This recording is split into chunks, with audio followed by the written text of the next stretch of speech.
Hey, health junkies! It's time for The Health Fix.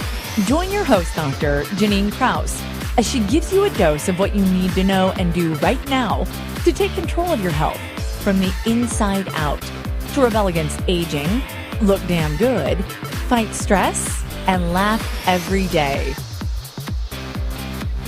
Hello, health junkies. Welcome to another episode of The Health Fix. I have a fabulous individual here. He is a board certified doc. He is board certified in internal medicine and pulmonology, so pulmonary diseases. He also is a fabulous CMO, so Chief Medical Officer of MyMediClick.com. And that is what I'm really wanting to talk about today. And he brings all of his expertise from being a director of clinical trials at the Northern Westchester Hospital. So the big thing here for everybody that I want to bring across today about the podcast is that I'm wanting to be able to show you a way to link research that you can get ahead of time before you go into the doctor's office. So you're already prepared with questions so that you don't walk out going, oh, I didn't ask about this, or oh, I didn't know to ask about that. And so the big idea here is maximizing your efforts when you go to the doctor's office by using MyMediClick. And so without any further ado, I'm going to introduce you to sorry about that, Joshua Fink. Here he is. Thank you so much, and I could not have asked for a better summary of what our mission statement really is about.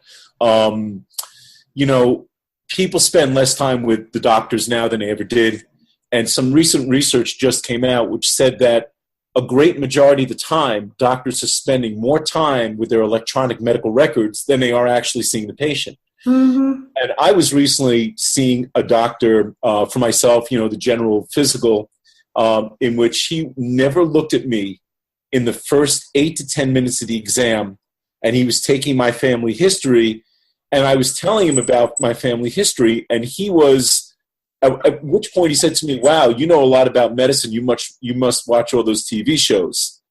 And I said to him, did you see what I do for a living? I mean, he never looked at me, and he never interacted with me. So, how can a patient who doesn't know anything about medicine, how can they maximize their time with their doctor? And one of the best ways they can do that is by asking smart questions and getting the answers. And that's really important. I find that the environment has changed now. Where you used to go to a doctor's office, they used to spend time with you, they used to ask you the questions. Now it's not about that. You go in, they have to see so many people a day, and after their exam is done, you sort of get pushed down the line to all the ancillary staff that comes in who may not have the expertise or knowledge basis or experience to answer your question about your condition. Mm-hmm. And one thing that we've learned from genetics and genomic medicine is there's no such thing as cancer.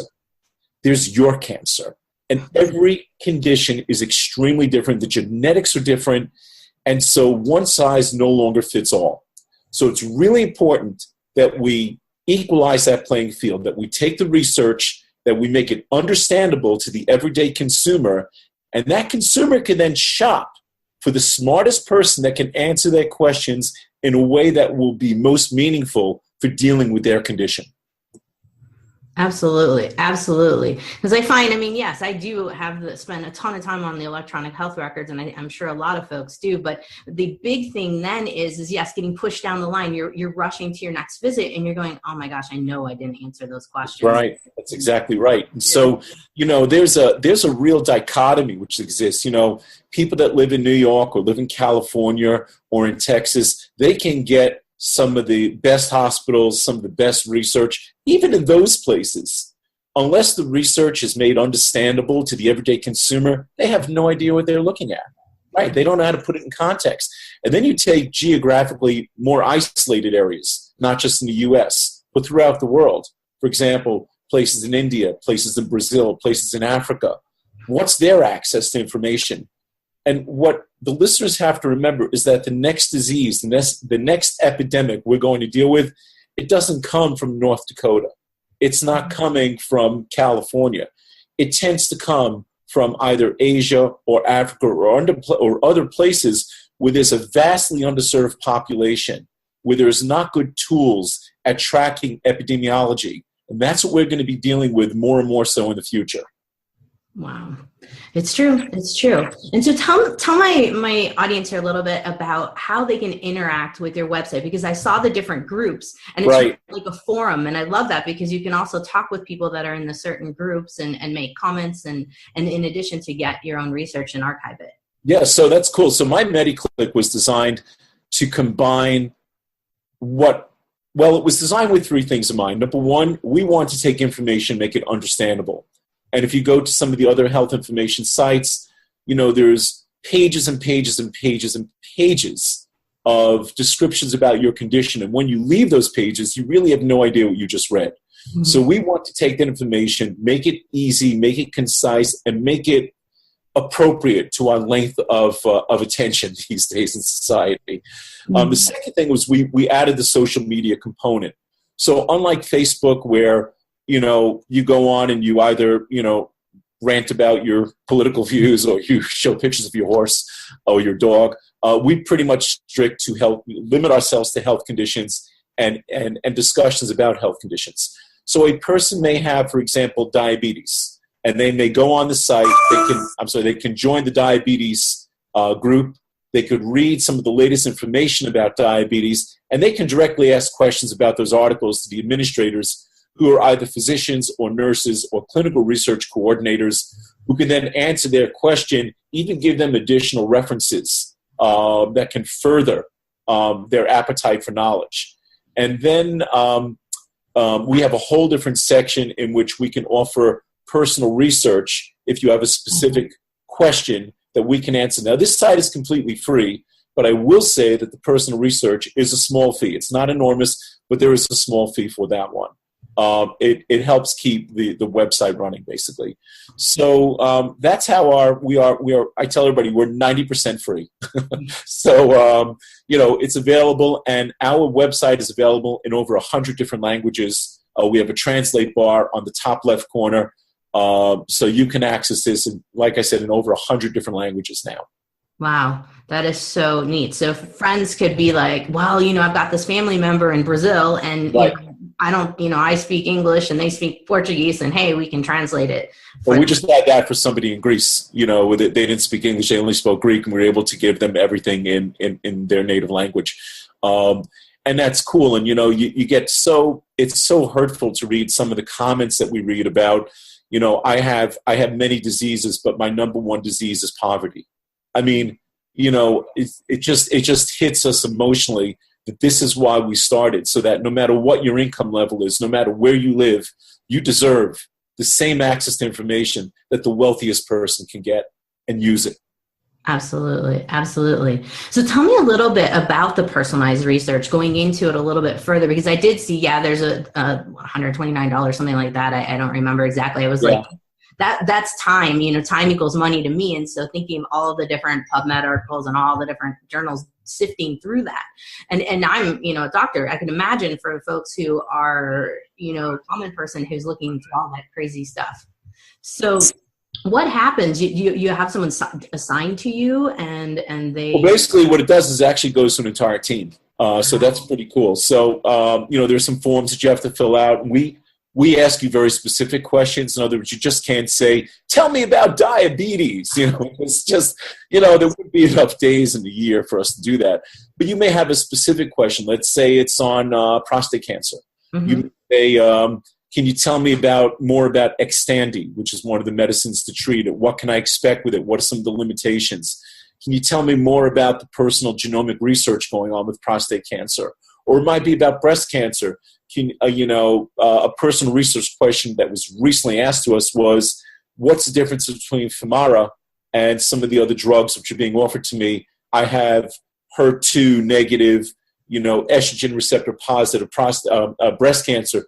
Can you tell me a little bit more about that? So we will get very specific with the personal research that we offer with people, so that we're not in any way, shape, or form trying to be their doctor. Sure. What we are trying to give them is information so that when they go to their doctor, the nurse practitioner, whoever they are seeing, their care coordinator, their nurse navigator, whoever they are seeing to coordinate their care, they can then go with vetted information that they can ask them that will specifically apply to their condition. Absolutely. Oh, that's cool. And I also saw that you have a link there for, I'm gathering, linking folks up with clinical trials. Because I saw that in there. Yeah, so the clinical trial environment is extremely complicated for people to navigate. You go on a couple of different sites and you have no idea what they're even talking about. So what we'll do is we'll say, tell us about your disease. We need to see the pathology report. We need to see what's there. And then we'll use our knowledge and experience to try to see if we can match you with any of the trials that are presently out there, at least give you contact numbers that you can reach, people that you can see, and make calls to them, Wow. So it's really important because I think the American Society of Clinical Oncology said that over and over again that every single cancer patient should be in a clinical trial because it's been shown repeatedly by multiple sources that patients who have cancer who are in clinical trials tend to do better. Mm-hmm. Why? Because there are more people looking at their case. Mm-hmm. That's important. And also, they may be getting new therapies, not yet FDA approved, but may show some benefit. Or they may not, and that's why it's a trial. Sure. And I think for a lot of people, they'll be told at a particular facility, no, there's nothing that you qualify here. Yeah, exactly right. Exactly. And I'll tell you, I think there's bias in the community, in the medical community, because, for an oncologist, to give up the patient and go somewhere else to get a trial done, there are financial incentives for physicians to keep patients in their practice. And it's our personal desire that those people get the best available care no matter where they have to go. So, the whole system does need to change. And we can't change the system, but we can change our piece of it. And that's important to us. Absolutely. I love that. So all that being said, I want my folks to get a sense of what kind of research background you have, because you are a wealth of knowledge. My goodness, the other day when I talked to you, I was like, I could talk to this guy for I would geek out for weeks. Thank you. So I'm obsessed with it. Oh man. I love it. And you were talking a ton about the genetics and talking even just now a little bit about the connection with cancer and genetics and whatnot. And I wanted you to kind of show my folks the depth of your knowledge and probably the depth of all of your staff that would be working with them with My MediClick. Sure. Well, our knowledge of genomics has, I'd like to say it's the tip of the iceberg, but it's certainly within the past couple of years, we've seen how our knowledge about genomics and immunotherapy is starting to actually make a difference in treatments which are going on. Everybody's seen ads on TV for medicines like Opdivo or Keytruda, this whole immunotherapy which is going on. We understand now that every single cancer is different. Let's take, for example, breast cancer. Okay, so the good news is more women are living now than ever before who've had breast cancer. We've made serious inroads into lifespan with breast cancer. Compared to 10, 15 years ago, it's a whole different playing field these days, which is great. So, it all started with, looking for estrogen and looking for progesterone and looking for those receptors on the cells. And, the problem was that, you look under a microscope and breast cancer is breast cancer. And there are certain characteristics which make you think that it's more or less aggressive. The lymph node status is important, and all that's important. But what we've really discovered now is that the genomics of that cancer may be different for every single woman that has it. And there are gene panels which can routinely be done now on pathology samples to tell a woman what is her risk of recurrence. Oh, wow. Okay, so there are many women that have this condition called DCIS, for ductal carcinoma in situ, which is basically considered like a precancer in many ways. And so, they have an abnormal mammogram, they have a biopsy done, they get a diagnosis of ductal carcinoma in situ, And then, comes the anxiety and the fear with that type of diagnosis, with the patient saying, am I going to get breast cancer? What's my risk? Should I be taking tamoxifen for 5 years? Should I be on an aromatase inhibitor drug like letrozole? What are my options out there? Well, now there's a gene panel that doctors can routinely do to look to see how many of these genes in breast cancer are being expressed. And we can then stratify to say you're a low risk for recurrence, a moderate risk, or a higher risk for recurrence. And that's one example of how genomics is changing how we do things. Here's another great example. There are many men that have elevated PSAs. Mm-hmm. And for some reason, prostate cancer is occurring in younger and younger ages. My personal suspicion is all the endocrine disruptors in the environment, I think, have something to do with that. All the BPAs, which we were told were not a problem, and which people still say is not a problem, but in my own personal opinion, I disagree. If you look at prostate cancer, there are sets of genes which are present on that biopsy, which can tell you outside of the Gleason score how genetically aggressive that cancer is going to be. And so you may have somebody that has a Gleason score of maybe 5, which is not sort of in the midway of, very aggressive as 10. So let's say they're sort of that midway, and they're debating, well, should I just do this active surveillance? Should I just watch and wait and just, get my biopsies every 6 months and see that this changes? Or should I do this genetic profile out of it, and it'll tell me it may look like a 5 under the microscope, but what are the genes telling me? And you may get back this Prolaris score, which is the name of the test, which shows that this is more of an aggressive tumor. And that may make you decide, maybe active surveillance is not really the thing I want to do. I want to do some type of treatment, be it surgery or alpha beam therapy or radiation therapy. Maybe I want to do something except nothing. Mm-hmm. So this is how the genetics are sort of coming into play. And one more great example, colon cancer, for example. We've started to learn a lot about colon cancer, more so than ever before. The risk factors for it, what you can do to modify your risk factors for it, the genetics of colon cancer, the families that have to be concerned. A lot of people aren't aware that if there's a history of uterine cancer in the family, mm-hmm. it may increase risk of colon cancer in the family, something called Lynch syndrome.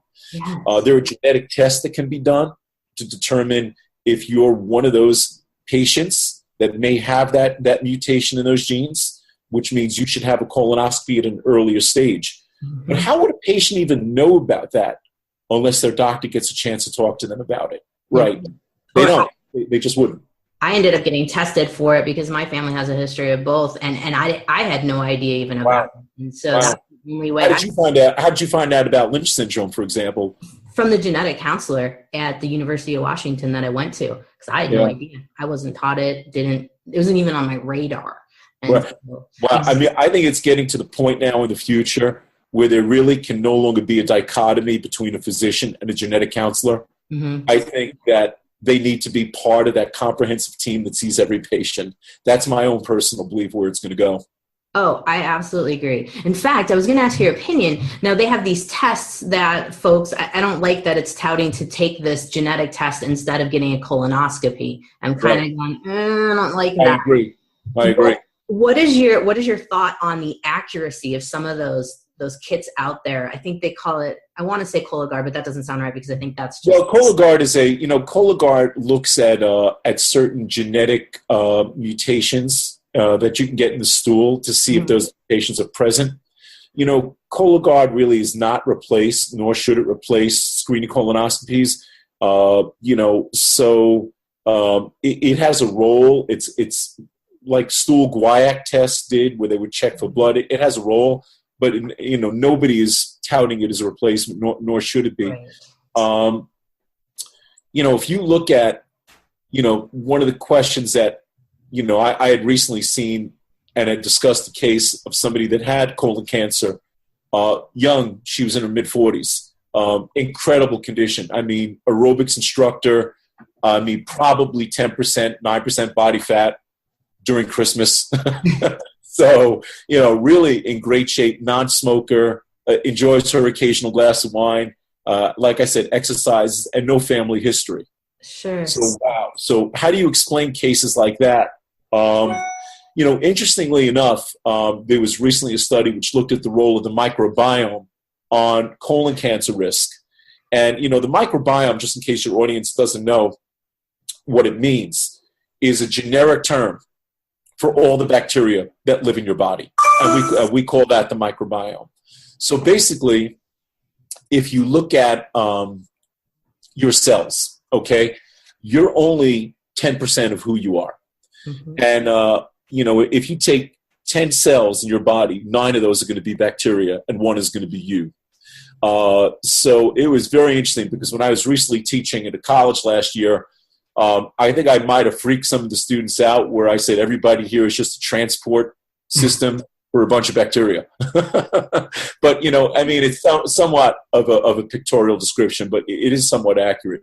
So, the microbiome is something that affects so many aspects of our health. It's been linked to glucose control for diabetes. It's been linked to colon cancer. It's been linked to autism. It has been linked to cognition and memory. It's been linked to autoimmune diseases like ulcerative colitis, Crohn's disease, and I suspect that the list is going to go on from there. And there was recently, we know all this old information that high-fat diets increase the risk of colon cancer, the Western diets. Sure. And I always sort of sat back when everybody was saying, well, I'm going to be on a high-fat, low-carb diet. And I'm like, yeah, is that such a good thing to do? Yeah. My mom once told me moderation is the key to everything. And I think without being a doctor or a geneticist, just being a good social worker, I think she was right. Moderation is the key. But, we really want to know, how do high-fat diets really increase the risk of colon cancer? And it seems that it might be via one of the bacteria that's present in the colon that takes the fat that you're consuming and changes it into some compounds that are really not too good for you. And that is probably why there's a difference in the fact that some people can eat a high-fat diet and get no problems, and others might, and they get a cancer. And we're really not understanding the microbiome yet. We are a drop of water in an ocean of information right now. That's our level. There's a company in Boston who has the most boring job in the world, but probably one of the most crucial jobs going on right now, is they are characterizing the bacteria in the colons of normal people and the colons of people with various diseases. And they're doing genetic profiles on them. And they are asking a really important question: which bacteria are predominant in which conditions, and what are the genetic profiles of those bacteria? Because I envision a day where the doctor of the future is going to give you a prescription that has a specific colony of bacteria for your specific condition to see if we could somehow bring back into balance what it should be. So it's really cool what's going on right now. And some of our information, is really, we think it sounds really good. It sounds, wow, this is exciting. This is really sexy information. But then we find out down the road that it really wasn't so true. There's been a lot of discussion about C-sections, right? And about babies that are born on C-sections do not get exposed to the microbiome that they would if they underwent the normal birthing process. Right. And then it was shown that those babies undergoing C-sections had higher risks of eczema, have higher risks of autoimmune diseases, have higher risks of cognitive, or should I say, not cognitive dysfunction, but that's the wrong word. They tend to have lower test scores, on testing. And there were all types of, higher risk of juvenile diabetes. I mean, there were all types of things coming out in the literature.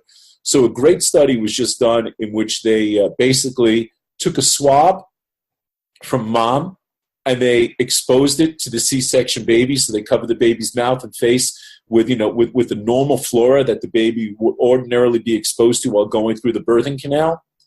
And the bottom line was, I don't really think it showed much of a difference. So, it may be that the microbiome during development, during the time that the baby is in utero, that mom's microbiome is the time that's the crucial time to exposing a developing child, versus that 12 or 14 or, Lord help you, the 24 hours that might be associated with the birthing process. So, we have information, but sometimes we're too quick to jump on conclusions. And that's why it's really important to keep gathering information, keep asking smart questions. Unfortunately, when you go to a doctor's office, you ask them about a probiotic, the typical response is, sure, take something. Right. Get the yogurt in, why not? Right. Yeah. And equally as bad as somebody that says, well, I have a probiotic here, and this is going to, you don't know what that probiotic is going to do. There are billions of bacteria in the colon. There are hundreds of millions of different species of those bacteria. And even taking one bacteria out of balance can make you sick. I'll give you a great example. We were discussing gastroesophageal reflux disease last week, and somebody had read, who was at risk for esophageal cancer, that Strep galactia was higher in the patients who did not get esophageal cancer. And so this particular person looked for a probiotic online that contained this particular species of Streptococcus. And wouldn't you know, it made his esophageal reflux worse. Mm-hmm. So there's a world of information. And one of the things I really want to draw that's important for everybody to understand is your bacteria in your body are, I don't want to put this in a way that's understandable, are very skittish about newcomers coming in. They don't like changes in their neighborhood too quickly. Mm-hmm. All right? So if you start introducing sudden changes in the bacterial environment and in the intestines, don't be surprised if you feel sick at first, because they don't like too many changes. So the changes that we talk about should be slow, should be done over time. As important as probiotics are prebiotics, the things which feed the bacteria that you normally have. Great example. The Germans knew that with sauerkraut. The Koreans know it with kimchi. We probably know it with kefir or other products like that. They all sound good to me. But the probiotics are certainly part of maintaining a healthy balance. Absolutely. Absolutely. And I like that you say to go slow, because that's one thing that a lot of my patients want to jump to the 90 billion pills. And I said, you're not going to do so well on that. And that's exactly right. That's exactly right. And, one of the other things that the bacterial colonies have been associated with is acne. Mm. I mean, I've had this long expression in medicine for a long time. You show me a kid with bad acne, and I'll show you a kid that doesn't eat fish. And so, we know omega-3s have a role. We know vegetables have a role. We know that probiotics have a role. These all have a role. The skin is the largest organ in the body, and if the body's out of balance, the skin will reflect it. Just ask any smoker, all right? Their skin looks different than non-smokers. You can always tell a smoker's skin. If you've been doing this like I've been doing for a while, you can always tell when they walk in. You can always say, this is a pack-a-day smoker, just looking at the skin. So it's very hard, to get people to eat those 5 servings of fresh fruits and vegetables a day. When I was teaching college, these are really smart, students. I mean, they all know what they know, right? But I would look at them and I'd ask the very basic question, so what's a serving? Look at me. No idea. The smartest answer I got to that was 3/4 of what of what I had already just eaten. I said, I guess that makes sense, right? Mm-hmm. But what's a serving? So, the definition of the serving is different depending on who makes a definition. So I wish some governing body like the U.S. Food and Drug Administration or the American Diabetes Association or somebody will come out and say, "Dum-ba-dum-bum, this is officially a serving." Okay, because I've heard things from all over. Yeah. Oh man. Yeah, no, it's totally crazy. And speaking of the American Diabetes Association, a lot of times I look at their guidelines and I keep struggling with folks with not getting their blood sugars in balance. And oftentimes I go back to the microbiome. And if I can get folks eating a little bit of the prebiotics, which if we notice, almost every prebiotic has a carbohydrate in it. That's exactly right, because you got to feed those bacteria. That's exactly right. There was an interesting study that just came out of the University of Southern California. They have a Center for Longevity Research, and they looked at what's called a fasting medical diet. Now, there have been a lot of people talking about fasting, and fasting, if done incorrectly, could be extremely dangerous, especially if you're on medicines that are lowering blood sugar in the first place. So I would tell anybody, do not do a fasting diet unless you're under some type of strict observation by a knowledgeable medical professional. So I got to make that disclaimer right now. But they looked at fasting medical diets, which were done in a series of 5-day diets, and they did 3 cycles of them, I believe, over 3 months. And they looked at waistline, they looked at blood pressure, they looked at cholesterol, they looked at C-reactive protein, which is a protein that's a marker of inflammation of the body. And they also looked at something else, which was called IGF-1. So insulin growth factor 1 is basically the hormone that growth hormone works via. And IGF-1 levels tend to, they do a couple of things, but one of the things that they do that's bad for you is they may increase your risk of numerous types of cancers. And this group out of USC, they looked at this FMD, this fasting medical diet, and it was strictly supervised, and it was ages 20 to 70, and it was anywhere from 750 to 1,100 or 1,200 calories a day. And they said, what happens to all these parameters? And what they found was blood pressure went down. They lost 1 to 2 inches of body fat, but not muscle mass, which was really interesting. Glucose levels went down. Fasting glucose level went down. C-reactive protein went down, and most importantly, IGF-1 levels went down to what was considered to be the non-cancerous range. So this was fascinating. But then they took it one step further, and they said, okay, we did the 5-day fast, now get off of it. And what they found was those parameters were maintained. Wow. Those lower levels were maintained when they went back to normal eating, as if the clock got reset. And then they asked a really important question. They said, okay, we did the 3 months. What happens 3 months from now? And guess what? The parameters are still maintained. They reset the clock. Now, is it because they reset the microbiome? Or did they reset the hormones? Or was it all of it? Possibly all. We don't know. But, most of the diseases that occur as we get older, I hate to admit it, are diseases of aging. Okay? Arthritis, Alzheimer's disease, glaucoma, various cancers, obviously are higher risk as we get older than when we're younger. So if we could do something naturally that can help us reset the clock. Now, this was a small study. I think it had only 70 plus people in it, maybe around 70, 71. So of course, as they say, larger studies are going to be needed. But it's not the first study that's ever said that there's a role for this intermittent fasting in terms of maximizing health. So important to emphasize again, not to be done unless you're being closely supervised by a medical professional who can watch out and adjust things if they need to be, because hypoglycemia, low blood sugar, can kill you. So really important that this is done under proper supervision. Absolutely. Absolutely. Gosh, Dr. Josh, this has been amazing. I am definitely going to have to chat with you more. I know my audience is going to want to hear more. I wanted to get into hormone disruptors today, but unfortunately I have to go see patients. Yeah. Thank you for doing that. Oh, can I just put in one quick thing? Yes. Please go to my MediClick, write your comments on the articles. We learn when we all talk to each other. Some of the greatest breakthroughs in medicine have come from patients saying, hey, I just took this drug and I noticed this little side effect, by the way. That's how Botox was discovered. They were doing it for spasms of the eye, and the side effect was it decreased the wrinkles. So we don't know what comes about when we start talking to each other. Come to the website. It's free. Talk. We interact. We'd love to hear you there.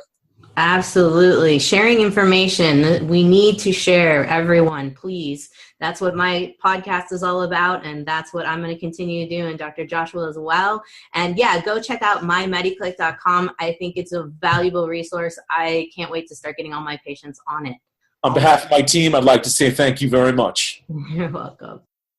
Thanks for tuning in to The Health Fix, the podcast all about taking control of your health, rebelling against aging, and having fun every day. A lot of patients ask me, do you think I'm aging too fast? So, I created an evaluation checklist for you to see for yourself. Plus, I created a resource guide to help you slow down the aging process right now. You can find it for free on my website, drjkrausnd.com. If you like this podcast, help get the word out to others by liking it and rating it. If you'd like more natural health tips and want to join our Facebook community where I interact daily, click on the Join Group button on our website at drjkrausnd.com.